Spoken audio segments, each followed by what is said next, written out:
Mothers என்கிட்ட காமனாக கேட்குற இந்த கேள்வி, பிரச்சனை என்னோட ஹஸ்பண்ட் கிட்டேயோ இல்லை இன்லாஸ் கிட்டேயோ இல்லை என்னோட பசங்க கிட்டேயோ இருக்குது. இதுக்கு நான் கிளாஸ் அட்டன் பண்ணால் எப்படி சரியாக போகும் அப்படின்னு கேட்பாங்க. அவங்களுக்கு நான் ஒரு குட்டி டிப் கொடுப்பேன்.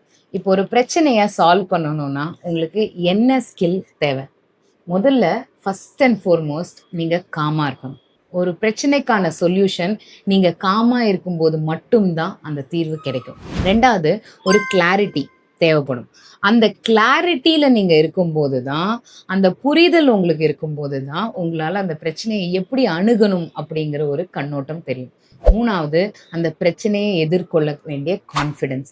ஸோ இந்த கிளாரிட்டி, காம்னஸ், கான்ஃபிடென்ஸ் இது மூணும் நீங்கள் பில்ட் பண்ண வேண்டியது. ப்ராப்ளம் யார்கிட்ட வேணா இருக்கலாம். அந்த பிரச்சனையை சால்வ் பண்ணணும் அப்படின்னு நினச்சிங்கன்னா உங்களுக்கு தேவை காம்னஸ், கிளாரிட்டி அண்ட் கான்ஃபிடென்ஸ். இந்த மூணில் எது இல்லை அப்படின்னு நீங்கள் ரிஃப்ளெக்ட் பண்ணி பாருங்கள். இல்லை மூணுமே இல்லை அப்படின்னு நினச்சிங்கன்னா இதை எப்படி கற்றுக்கிறது அப்படின்னு யோசிச்சிங்கன்னா கீழே லிங்க்னு கமெண்ட் பண்ணுங்கள். என்னோட அப்கமிங் 3 day கிளாஸுக்கு உங்களுக்கு ரெஜிஸ்டர் பண்ணுறதுக்கான லிங்க்கை we will DM you. Bye-bye.